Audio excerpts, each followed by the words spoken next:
Bom, bom dia para todos. Eu vou apresentar hoje da árvore das categorias de análise semiótica a base teórica da árvore. A árvore está sendo publicada e na série em 4 volumes, Árvore das Categorias de Análise Semiótica, pela coleção Texto Livre, editora Pedro e João. Vai sair ainda durante a nossa disciplina. Vamos lá. Então, essa é a capa do livro, só pela curiosidade, ok? Eu vou ler tudo que está na tela, porque pode ser que alguém com problemas visuais queira acessar esse conteúdo, ok? Então, essa é a capa do livro 1, marrom, com letras amarelo bem clarinho. Árvore das Categorias de Análise Semiótica, volume 1, Balizas Teóricas, Ana Cristina Flickmatt, Pedro João. Como introdução teórica desse mesmo livro, eu tirei alguns pedacinhos. A árvore das categorias de análise semiótica provê um conjunto de categorias com visualização posicional e relacional entre todas as partes da teoria. Definiu-se na árvore categorias abertas e fechadas. As categorias abertas podem conter ilimitadas opções de resposta, e as categorias fechadas possuem um número restrito e pré-determinado de respostas, as quais já estão disponíveis no volume 4 para cada categoria fechada. A árvore completa, como vocês podem ver aqui, aqui atrás de mim, isso aqui é só um teste de impressão, por isso deixei longe. Essa árvore vai ser publicada junto com o livro 4 e ela não contém as respostas, mas o livro contém. Então, vamos lá. A árvore foi lançada no Fórum de Atualizações em Pesquisas Semióticas da USP em 2019 e, desde então, recebeu algumas poucas atualizações, buscando-se uma maior isonomia entre suas ramificações. Não custa lembrar que essa apresentação está voltada totalmente ao nível do conteúdo.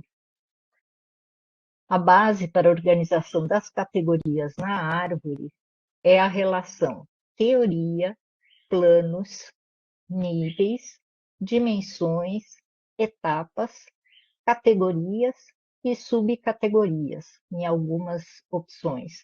Então, por exemplo, eu coloquei aqui a imagem que a teoria é semiótica, o plano é o plano do conteúdo, o nível é o nível narrativo, dimensão pragmática, etapa da ação e a categoria foco, que possui 3 subcategorias: estado, transformação e ambos.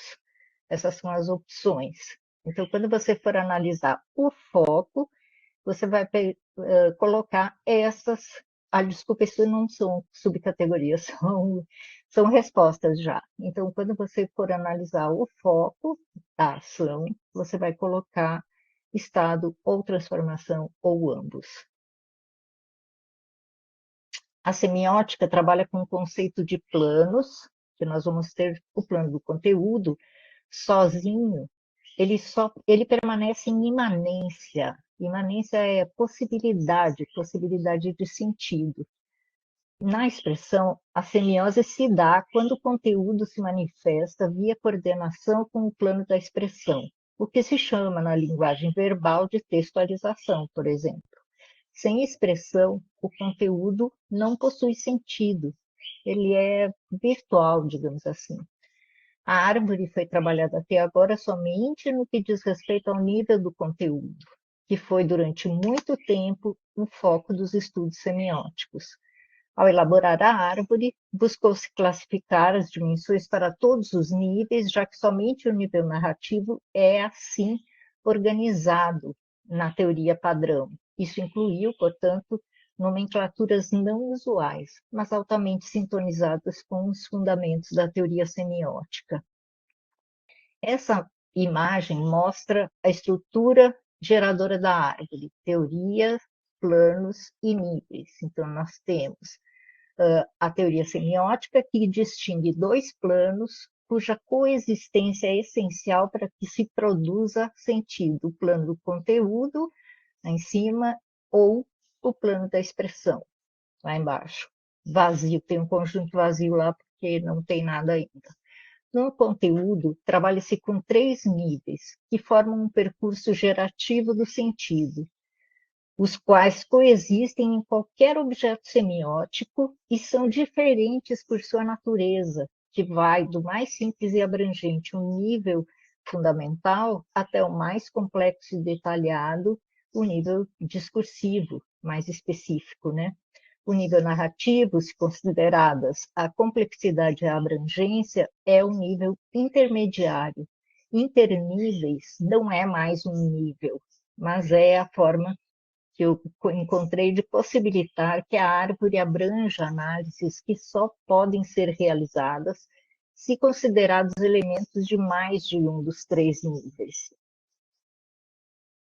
O nível fundamental, que aqui aparece em seguida do narrativo, é um nível que é descrito, como eu já disse, como mais simples e profundo, aquele que sustenta o todo do texto, o texto como um todo, indicando o foco e a valoração dos elementos que compõem esse foco no texto em análise. Depois nós vamos entrar em maiores detalhes, ok?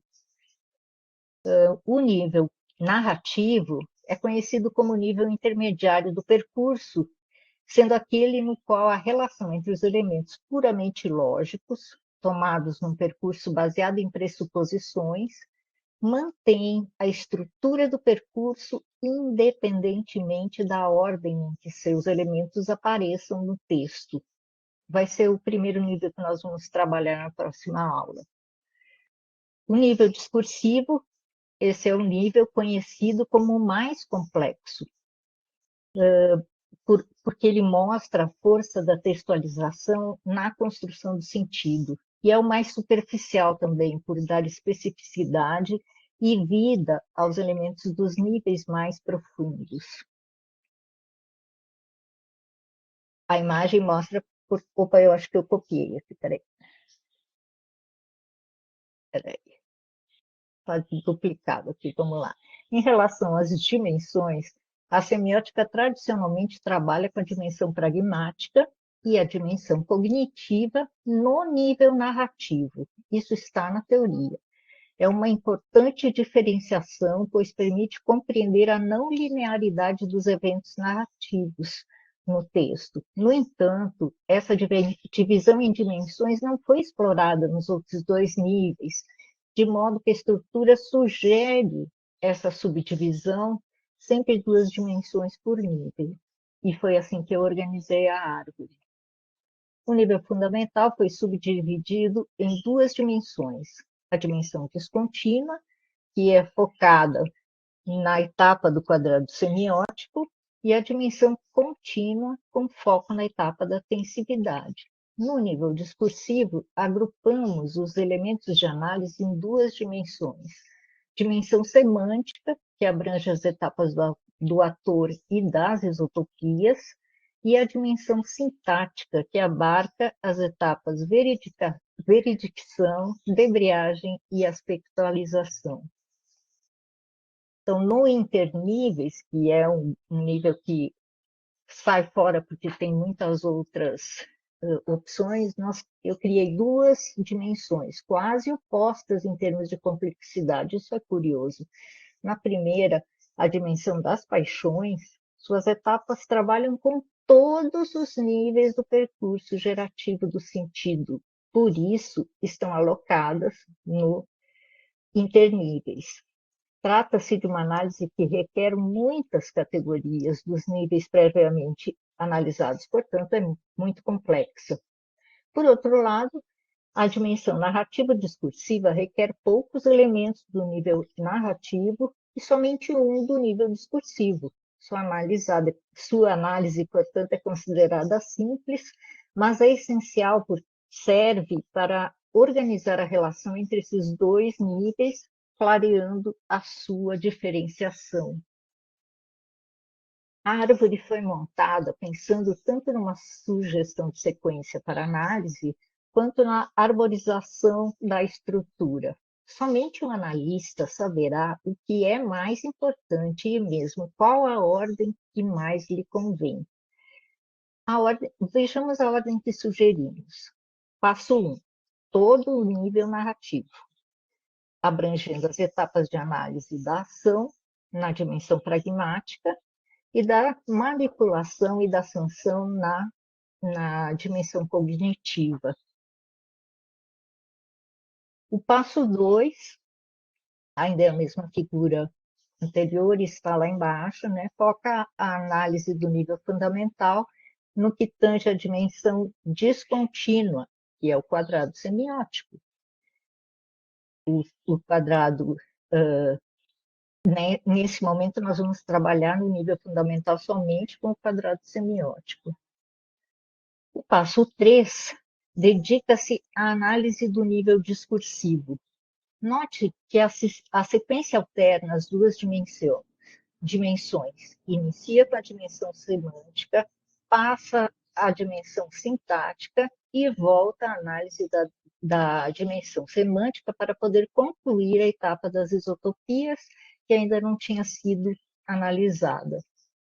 E no passo 4, nós chegamos à análise dos interníveis, que poderia, claro, ter sido dividida, pois poderia ter sido a dimensão, a dimensão da narrativa discursiva sido analisada antes, logo em seguida a etapa do ator, mas porque lá a gente já tinha todos os elementos necessários à tipologia da ação, já estavam analisados. No entanto, deixá-la para o passo 4 não atrapalha as análises até aqui. A dimensão passional do interníveis, por sua vez, precisará de diversos elementos dos 3 níveis para sua completa compreensão, sendo por esse motivo recomendável deixá-la como penúltima dimensão a analisar. Finalmente, passo 5, a sugestão de deixar para analisar a dimensão contínua do nível fundamental.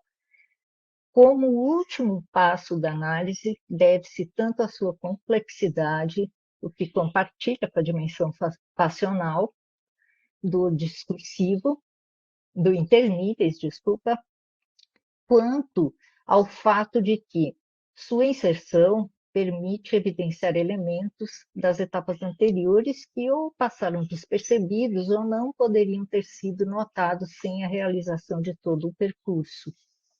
Assim, são 5 passos e, resumindo, a sequência não exclusiva. Quando eu digo sequência não exclusiva, é porque vocês podem usar outras sequências, tá? Eu tenho A, etapa da performance, ação. B, etapa da manipulação. C, etapa da sanção. D, etapa do quadrado semiótico. E, etapa dos atores. F, etapa da debreagem. G, etapa da aspectualização. H, etapa da veridicção. I, etapa da configuração isotópica, etapa das isotopias. J, etapa narrativo-discursiva, e a etapa das paixões é K, L, etapa da tensividade.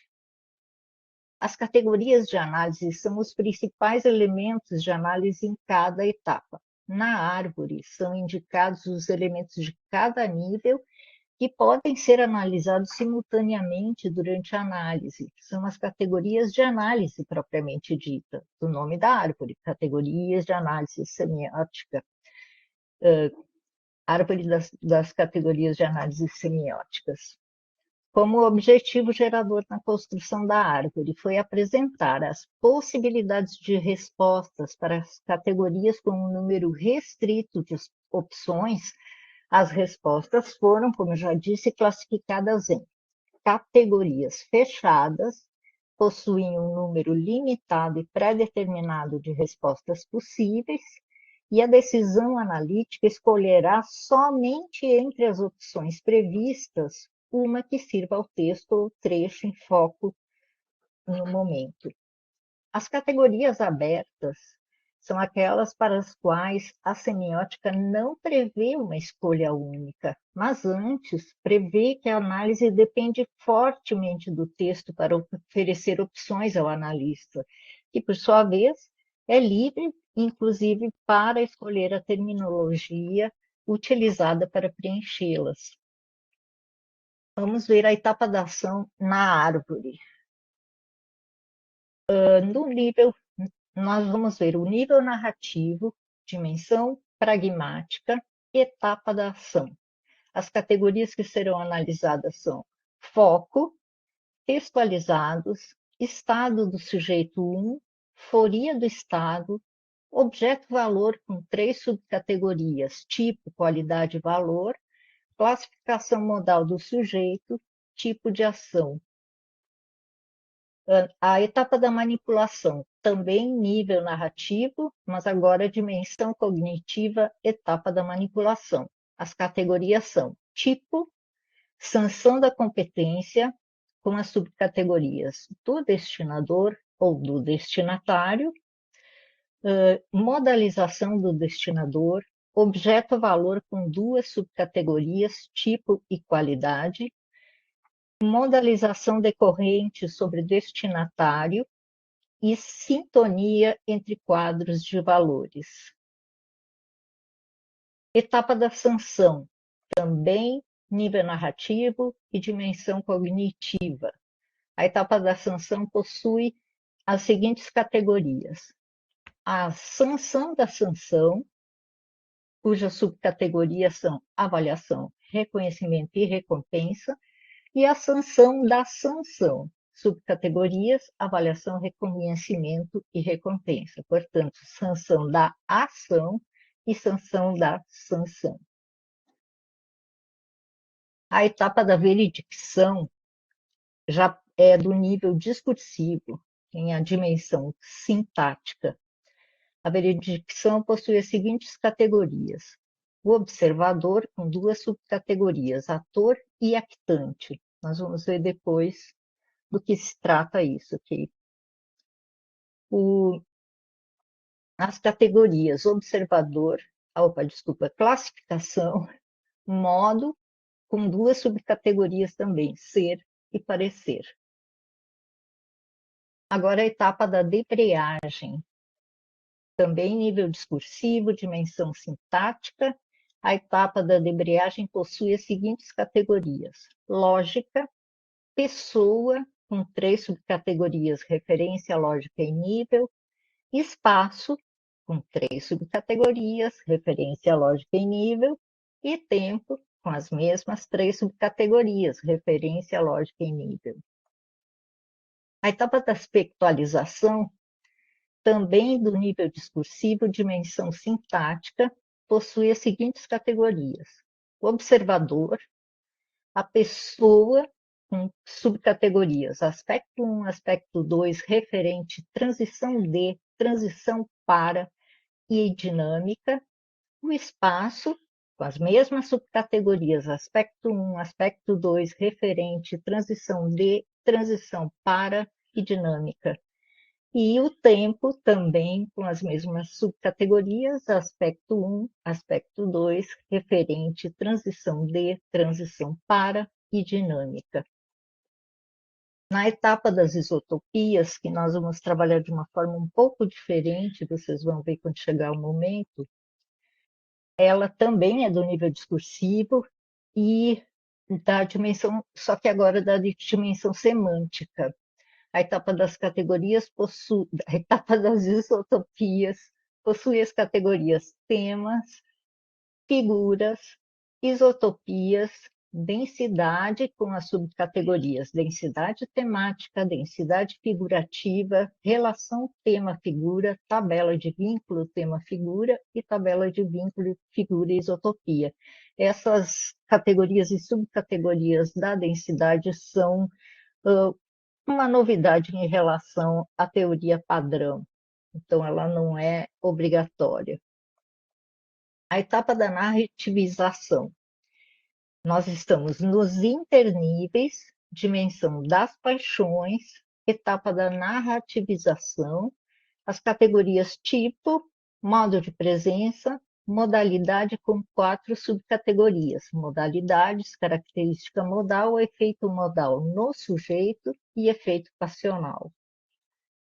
A etapa da discursivização, que também é do interníveis da dimensão das paixões, possui as categorias nome, sujeito em espera, imagem fim, estado de alma, sujeito moralizador e emoção.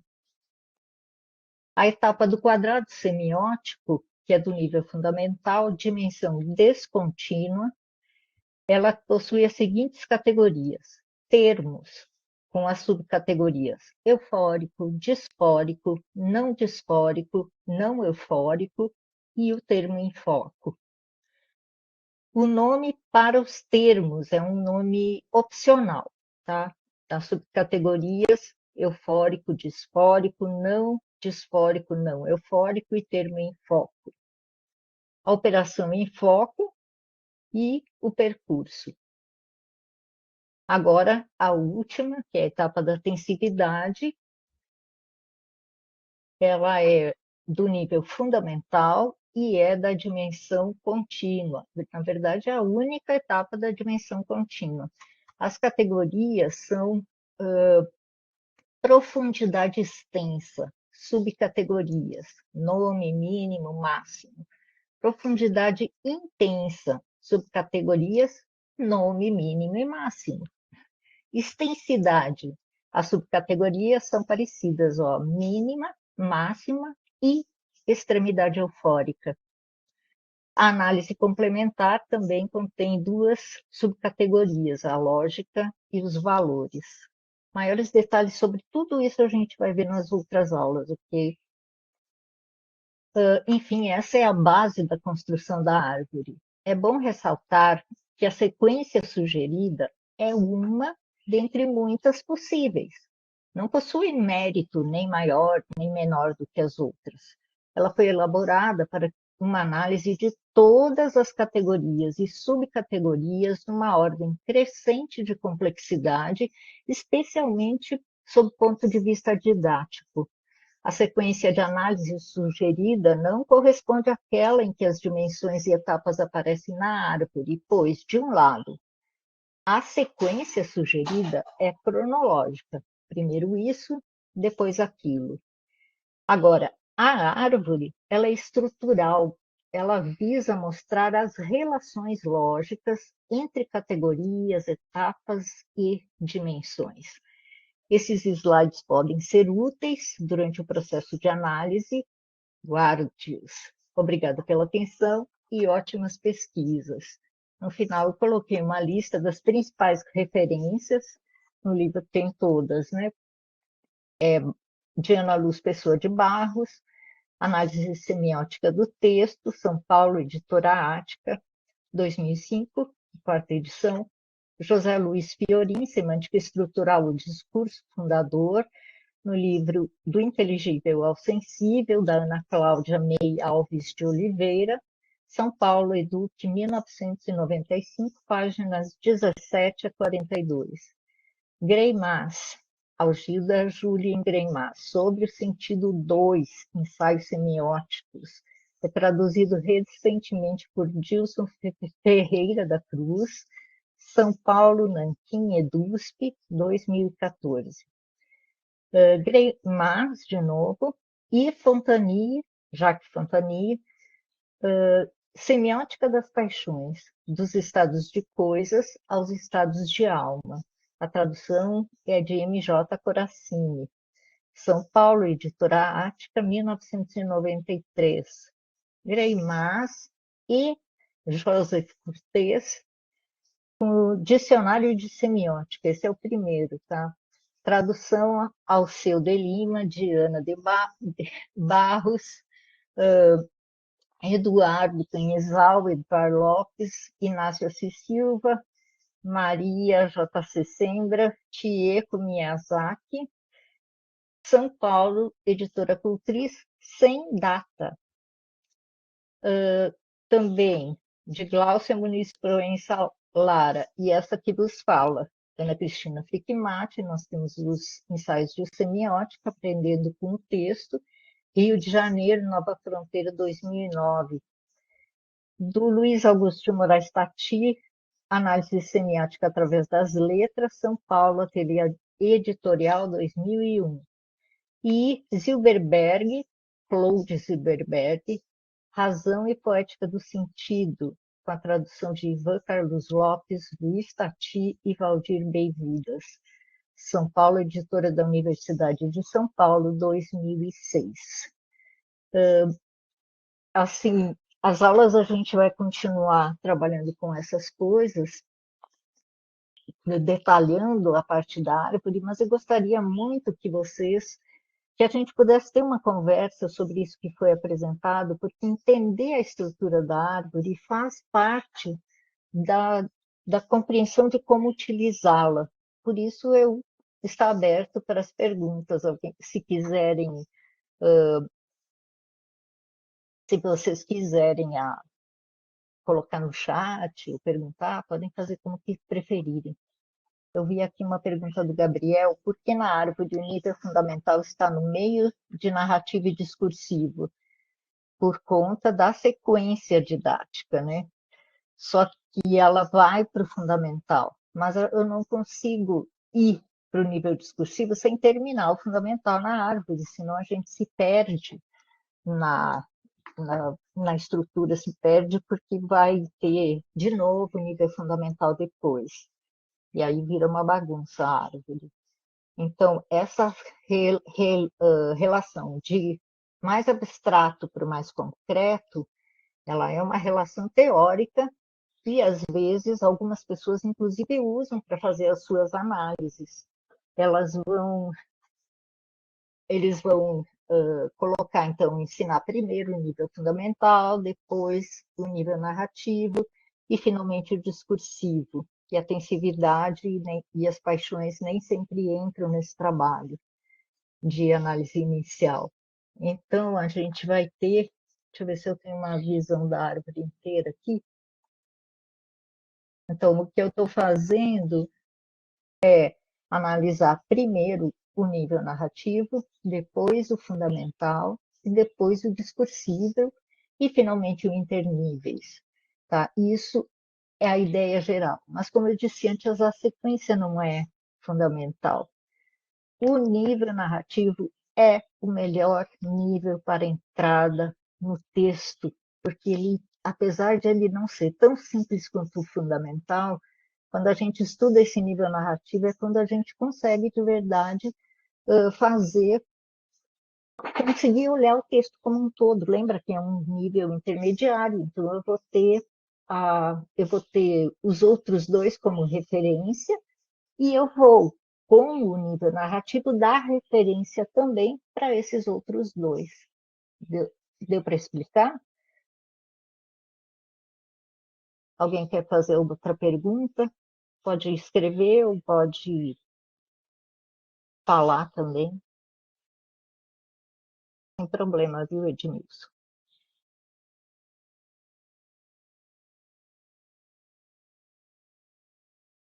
Ok, eu aguardo a digitação de vocês.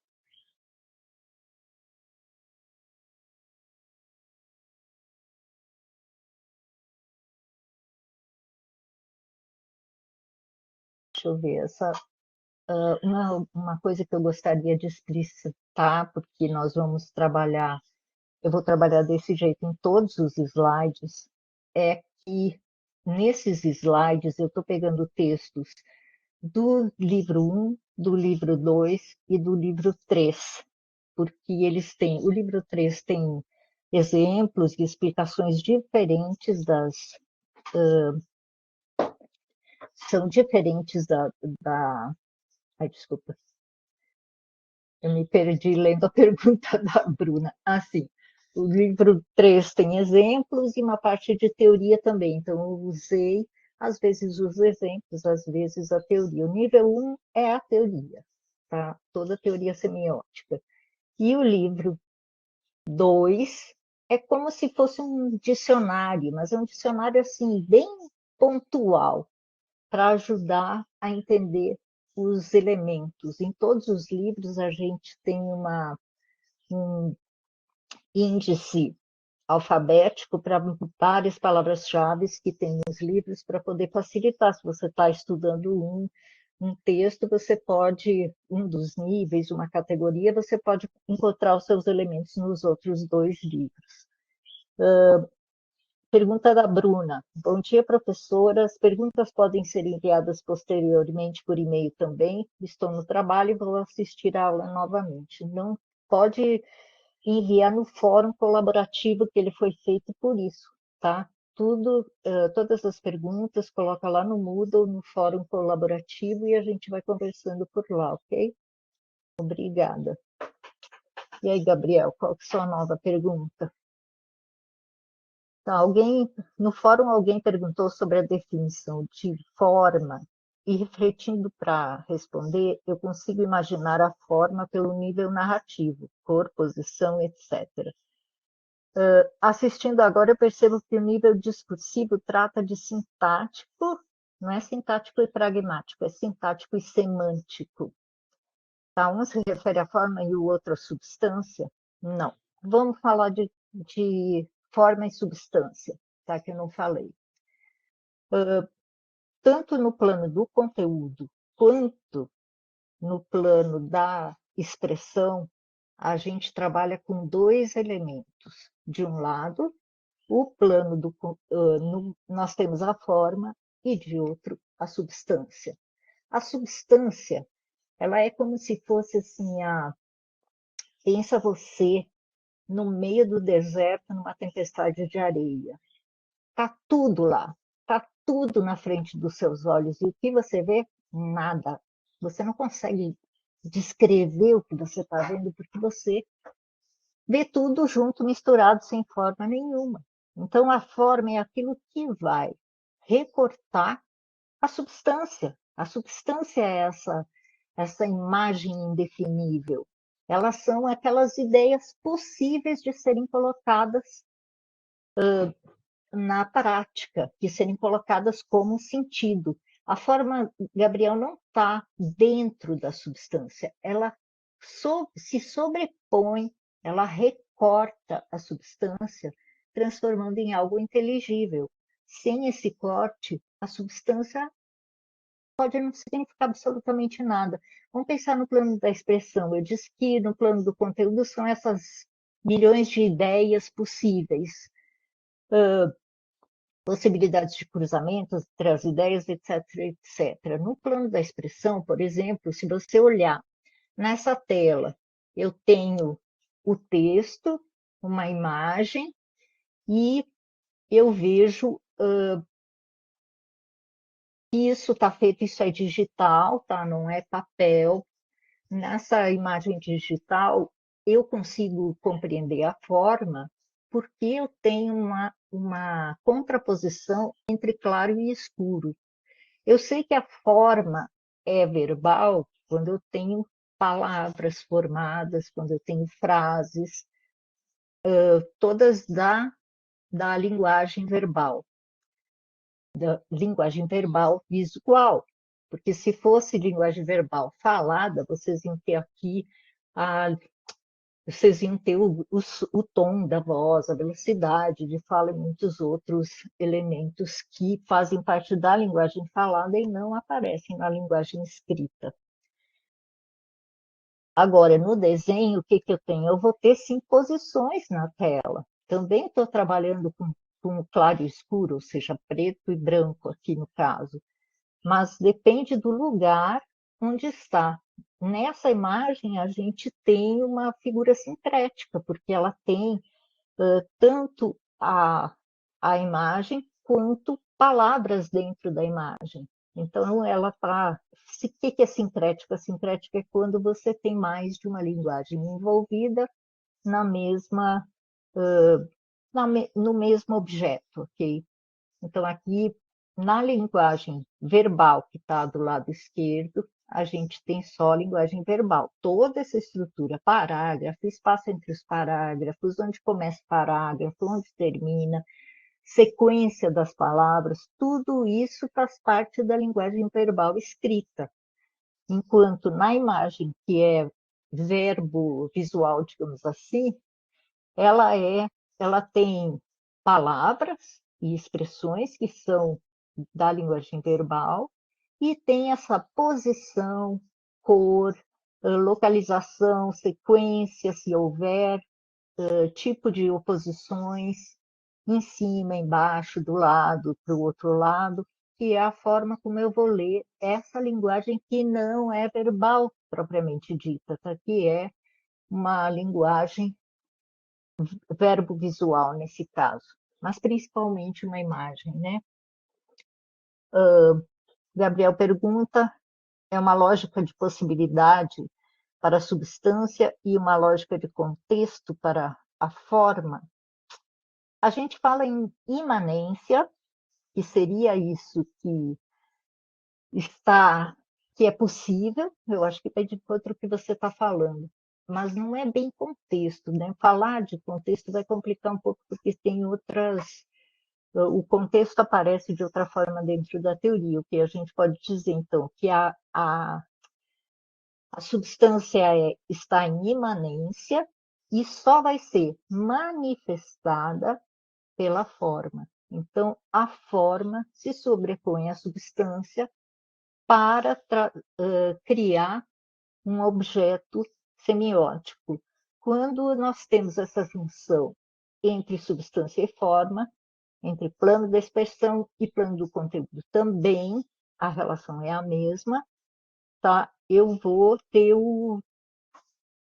conseguir o processo que a gente chama de semiose, que é a produção de sentido, tá? Ficou claro?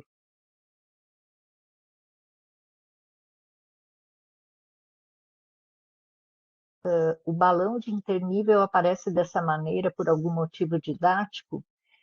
Sim e não. Sim, porque eu precisava separar os três níveis, mas eu também precisava falar na mesma árvore dessas duas dimensões, que eu chamei de dimensões, que são o passional e a tipologia da ação, precisam de mais de um nível.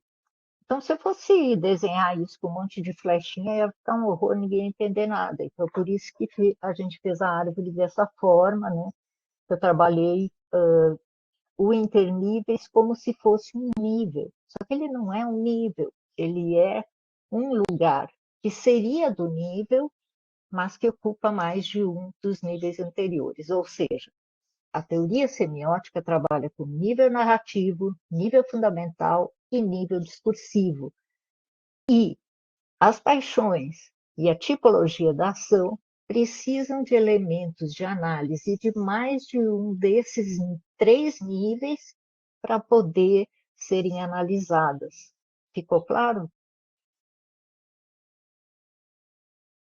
Não, essa ideia da condução de nível para o outro, para o interníveis, Gabriel, ela tem, a gente vai ter, não é bem assim, vamos ver.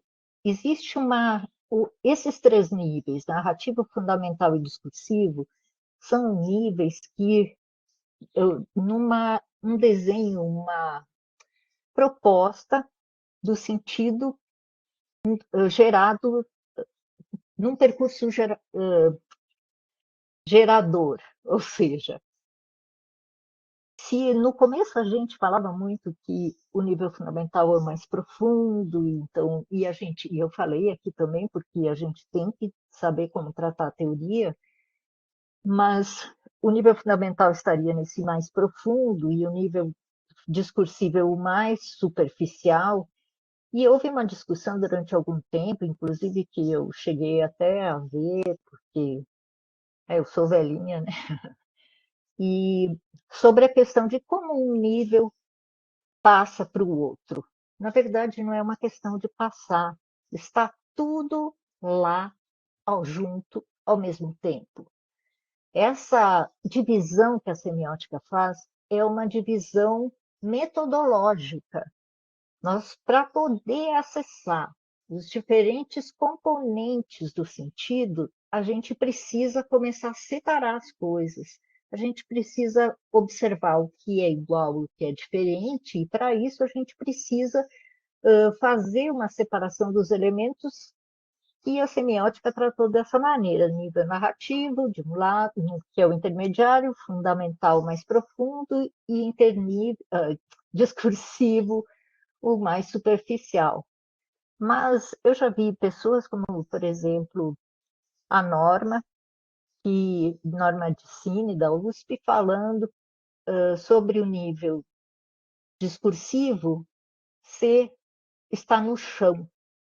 E a gente, então, sobe para o nível narrativo e escapa no céu para o nível fundamental.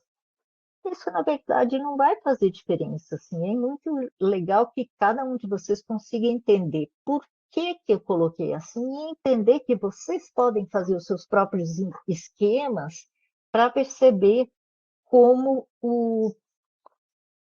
se organizam as partes e qual a relação entre elas. E vocês podem ir fazendo os esquemas e melhorando os esquemas na medida do que o curso vai passando.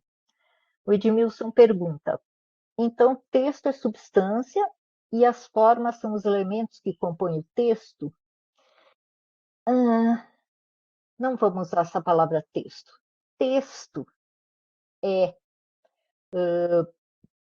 ela é um amálgama, tá, entre o plano da expressão e o plano do conteúdo, mas que a gente usa muito ou para falar que é aquele objeto semiótico que eu vou analisar, e se é objeto semiótico, ele tem substância e forma, ele tem plano do conteúdo e plano da expressão, então o texto não é só a substância.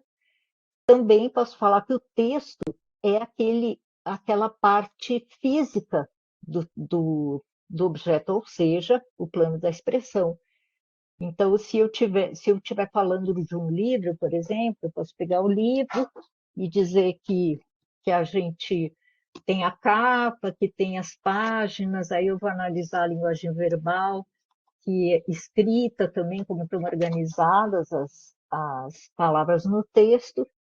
Então, eu posso dizer, esse é o meu texto. Posso? Posso. Agora, ele já tem substância, ele tem forma e ele está organizado conforme as linguagens visual e eventualmente visual, né? A maioria é só verbal que estão contidas nele, tá? Então, assim, vamos pensar que substância e forma são algo que já está possível, é uma possibilidade no mundo.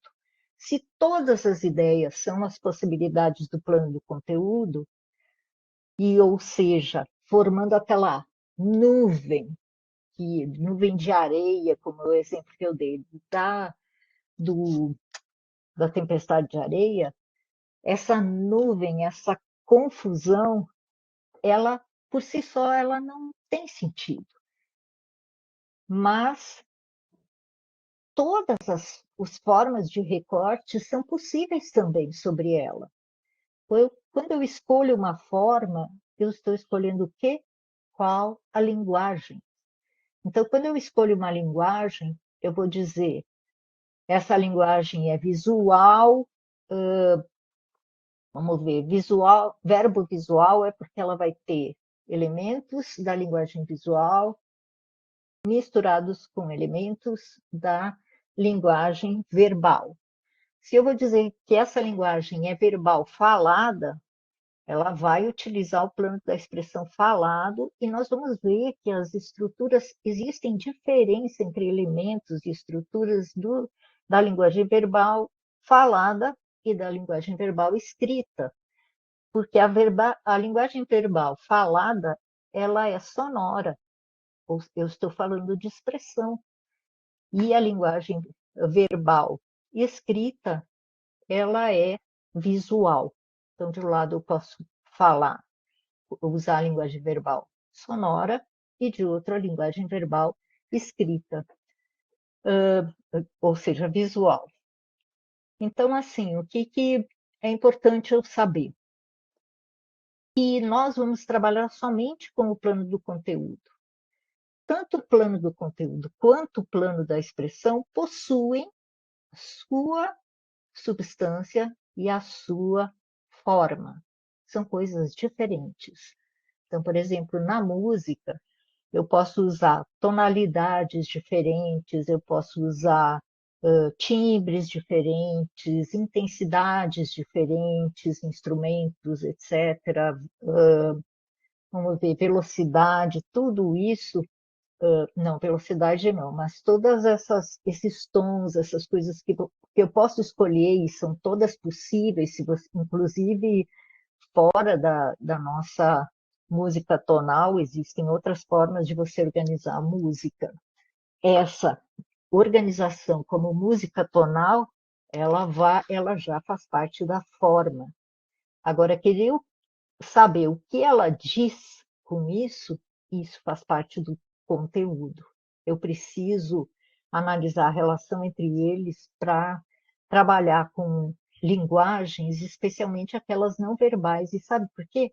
Porque nós somos criados para entender o mundo por meio da linguagem verbal. Não significa que a gente só use a linguagem verbal. A gente usa várias formas de linguagem, não só a fala, mas também os gestos, a roupa que a gente escolhe, a, a forma, se eu falo mais rápido, mais devagar, se eu grito, que mais, sei lá, quando eu canto é outra linguagem que eu estou usando.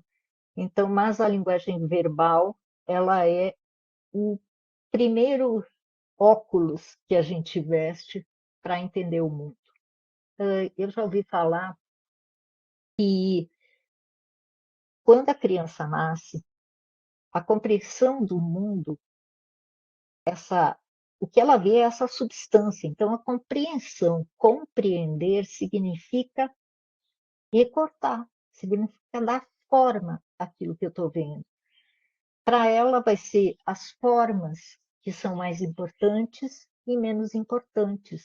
E qual é a forma que na linguagem verbal, que para a criança vai aparecer primeiro? Primeiro aparece o olhar, que vai começar a dar uma identidade do eu e o outro, e aquilo que me disseram, que eu já vi falar em várias vezes, que a gente tem essa cisão, acontece nesse momento, quando eu começo a entender que eu não sou tudo, eu sou alguém em relação ao outrem. Então, a gente começa a primeira cisão, e depois dessa cisão não tem volta. A gente não consegue mais olhar o mundo sem perceber a gente como principal referência e o mundo. Tá? É importante essa divisão. Então, quando a gente vai adquirindo a linguagem, a gente vai conhecendo mais formas de lidar com substâncias que estão ali, que estão disponíveis. Os sons estão disponíveis, as imagens estão disponíveis, seja estática, seja em movimento. Então, isso já está ali. Mas significa? Não necessariamente, só vai significar se você der uma forma. Dar um nome, por exemplo, é um jeito de você dar uma forma a alguma coisa. Por exemplo, você vê lá no céu uma nuvem, você pode dizer, vai chover. Por quê? Porque a nuvem é uma nuvem escura, de chuva pesada. Tá? Agora, você pode olhar para essa nuvem e ver só uma nuvem, e nem pensar na nuvem. Olhou e passou. Ela não significou nada para você. Mas se você olhar para a nuvem, para a maneira como ela está agrupada no céu, ela vai me parecer um elefante. No momento em que eu digo, aquela nuvem é um elefante. Se eu falar isso, ela ganha um outro sentido que é muito diferente do vai chover. Então, esse recorte da substância somos nós que fazemos, e a cultura vai sendo criada em cima desses elementos todos, de forma que cada um de nós consegue se comunicar com o outro, porque existem, a gente vai aprendendo essas ideias, essas substâncias e formas pré-estabelecidas. Não significa que a gente pense todo mundo igual, não significa que a gente se expresse todo mundo igual, sempre estamos sujeitos a uma falta de compreensão de alguém daquilo que a gente falou. É por isso que o professor sempre diz, entenderam? E aí alguém diz, não. Aí o que ele faz? Ele não vai dizer tudo do mesmo jeito outra vez, ele vai ter que reformular a forma como ele explicou para que outras pessoas entendam. Mas o conteúdo era o mesmo, tá? O que mudou nesse caso foi a forma. Não sei, é bastante coisa essa parte de forma e substância, a diferenciação entre o plano do conteúdo e plano da expressão, é algo que a gente vai entender melhor quando começar a estudar o plano do conteúdo, porque aí vocês vão conseguir perceber o que está sendo deixado de fora e o que não está, ok? Alguma outra pergunta? Professora Ana, bom dia. Bom dia. Edmilson. Então, Sim? já esclareceu bastante. É aos poucos, né, que a gente vai Isso. aprendendo o conceito. E eu até coloquei algumas dessas perguntas lá no fórum. E uma que, na verdade, eu transcrevi a primeira aula, transcrevi mesmo, porque Nossa, eu consigo estudar desse jeito. tá. E aí, à medida que eu vou estudando, vou lendo, vão surgindo perguntas, aí eu acho bom também, porque vou esclarecendo, né? Certo. Então, tem a parte que você fala sobre texto, eu até vou ler do jeito que você falou. Tá, Depois eu faço a pergunta. tá ok. Até assim, até como se fosse você falando, mas eu estudo é assim. Texto, fala de texto. Portanto, para que eu possa ter um texto, eu preciso ter uma manifestação. O texto em si não existe em imanência. O que existe em imanência é o sentido e aquela possibilidade de vir a tornar-se algo com significado. E depois você fala assim: é a forma quem permite a manifestação. O texto é sempre manifesto. E aí eu não consegui compreender mais ou menos essa questão do texto sempre manifesto e fazer essa ligação lógica de forma que permite essa manifestação. Tá. Antes, na primeira parte que você repetiu o que eu falei, Hum, na verdade não é falar que eu tenho que. Ai, como é que você pode repetir para eu não falar besteira? essa parte toda, Não, só a primeira parte que você falou. portanto, para que eu possa ter um texto, eu preciso ter uma manifestação. O Tá. texto em. Ah, Então eu vou ter manifestação de uma substância, que é do recorte de uma substância, e assim ela se torna sensível, ela se torna sim. inteligível, tá? Existem as duas coisas, aquilo que é sensível e o que é inteligível, trabalhando no mesmo processo de semiose. Quando o texto está em imanência, ele não existe como sentido. Foi isso que eu achei que você tinha que consertar no que você escreveu. O texto só vai ter sentido, só vai ser um texto e só vai produzir sentido se ele tiver os dois ao mesmo tempo. Eu não tenho na imanência texto, eu só vou ter texto. Na imanência, eu tenho só possibilidades de sentidos que eu quero falar.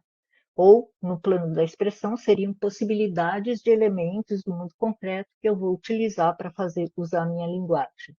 Tá? No caso do conteúdo, a gente não está preocupado com a parte visual, por exemplo, da escrita, mas está preocupada com o conteúdo que está sendo encaminhado por essa linguagem. Então, antes de mais nada, o texto só existe depois da junção da manifestação com a substância. A manifestação, a forma, recorta a substância, e isso é aquilo a que eu tenho acesso. Que eu tenho acesso para conseguir compreender como linguagem, eu tenho acesso ao texto. E texto aqui, gente, vamos começar logo de uma vez. É o texto é tudo que a gente analisar.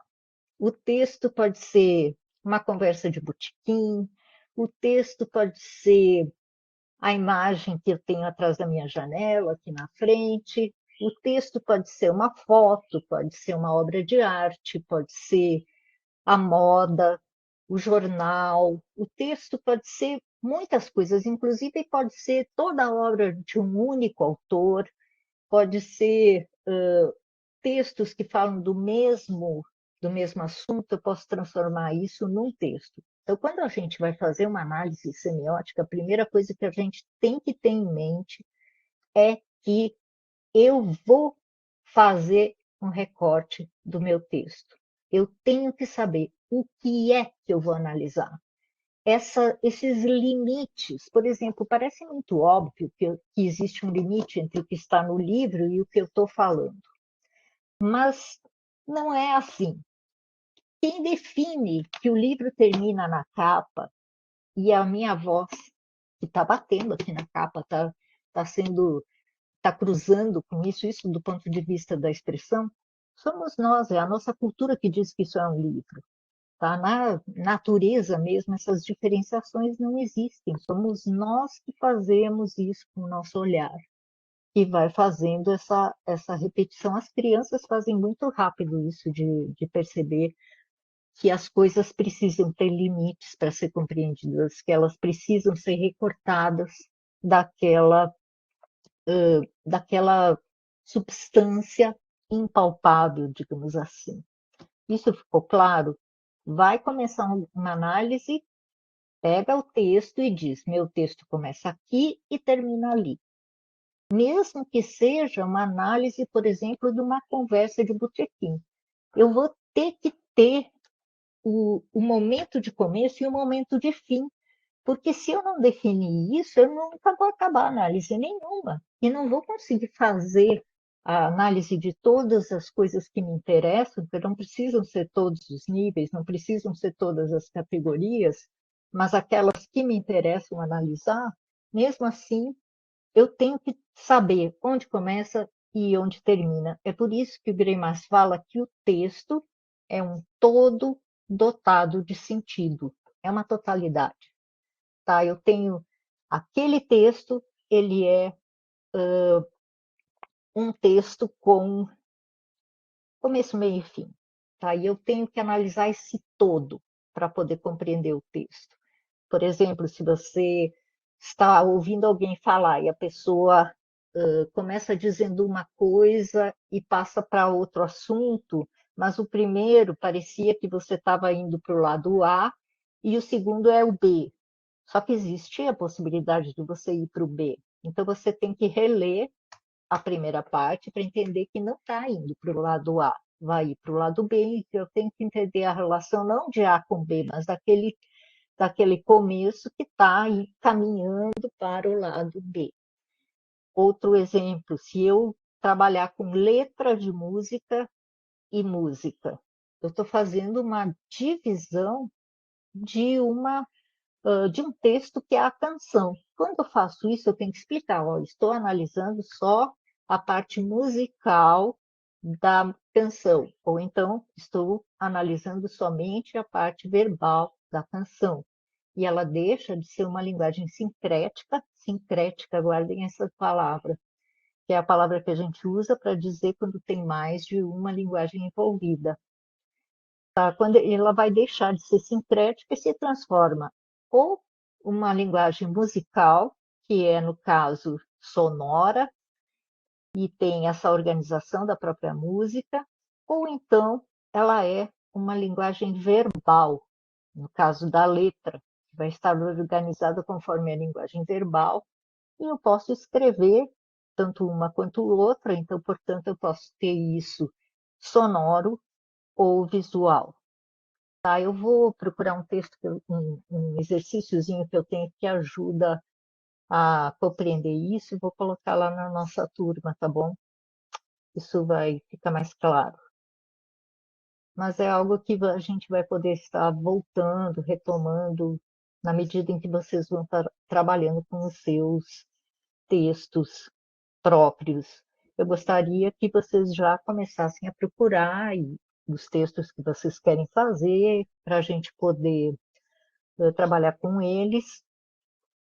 E, e eu queria que nessa escolha o texto seja aquele que te interessa, ou porque você gosta, ou porque você odeia, ou porque faz parte do seu projeto, ou porque faz parte do corpus do seu projeto. Para mim não importa, assim. Mas não é bom que seja um romance. É bom que seja um texto curto, tá? Uma parte, um trecho que você consiga analisar em todos os níveis, que é o que a gente vai fazer aqui, tá bom? Mais alguma pergunta? Muito obrigado, ficou claro. E sobre o Muito texto, bom. você fala muito bem explicadinho ali, que eu achei até, marquei no meu caderno. Você vem falando do. Ah, qual que é o texto, o livro mesmo? Menino Maluquinho? É, Ah, tem um você texto. vem assim, recortando, né? Uhum. O livro, eu falei assim, gente, olha isso. Às vezes a gente, como professor de língua portuguesa, nós temos a tendência de fazer alguns recortes e logo à frente você fala assim, olha, quando a gente faz o recorte, mais ou menos isso, terei outra coisa que não aquele texto ou, né, que poderá Exatamente. aflorar muitos sentidos. E às vezes a gente faz um recorte, faz uma pergunta, cria uma pergunta de interpretação e quer que o aluno responda daquele recorte algo que é o sentido global do texto. Eu falei Exatamente. assim, gente, que coisa importante que é isso para nós, professores de língua portuguesa ou de qualquer disciplina, quando a gente faz esse tipo de recorte, um texto, apenas um trecho, e a gente fala, ele está errado. Não é errado, somos nós que fizemos isso. Fizeram uma bagunça, né? Né? Porque os Ah, muito, sentidos, no momento em que você pega, por exemplo, um capítulo de um livro, um romance, por exemplo, para analisar, aquele capítulo vai ter um sentido dele próprio. Esse sentido dele dentro da história, dentro do romance inteiro, é outro, muda. É exatamente o que você falou. É muito importante ter isso em mente, porque senão a gente fica trabalhando com aquilo que está na cabeça, sabe? E é óbvio que se você escolher um trecho de um livro para poder apresentar para os alunos, você leu o livro, então o livro inteiro está aqui na mente. Não é o livro inteiro que os alunos vão analisar, é aquele trecho. Então você tem que analisar o que aquele trecho diz. Exatamente, muito bom, Edmilson. muito Mais alguma? obrigado. Não, eu De quero nada. agradecer, mas eu terei que sair porque eu dou aula em zona rural. Tá, não E tem aí eu problema. tenho agora o ônibus já vai passar e eu tenho que correr para a estrada para pegar o ônibus. Um Tá abraço, bom. professor, abraço, colegas, e Outro. até a próxima. Tchau. Até. Tchau. Mais alguma pergunta, gente? Bom, qualquer coisa, eu acho que a gente pode encerrar aqui. Qualquer dúvida, qualquer questão que surja, coisas que ficaram confusas, levem para o fórum colaborativo. Eu vou também fazer uma nova disponibilização desses slides, porque eles ficaram defasados. Eu mandei para vocês uma versão, e quando eu fui ver os slides, eu fiz um monte de modificações de texto, de coisas que eu achei que estavam repetidas, e mudei um pouco, mas eu acho que assim como eu apresentei está melhor. Então eu vou atualizar e eu aviso vocês quando eu estiver lá no Moodle, tá bom? Muito obrigada a todos. Ô, Ana, E Oi. essa é uma dúvida. Mudou o horário das nossas aulas? Vai ficar na quinta?